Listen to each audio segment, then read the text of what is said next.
I think the board should be asking the compliance officer, what are our risks and what are we doing to mitigate those risks?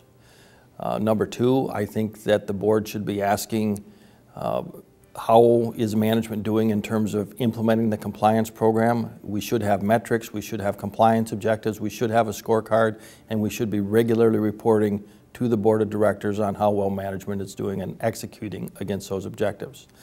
I think the third thing that the board should be asking the compliance officer is what are we doing to help create incentives in the organization to ensure that employees do the right thing. The evidence is overwhelming that employees, all of us, left to our own devices, are going to make bad decisions, make bad choices.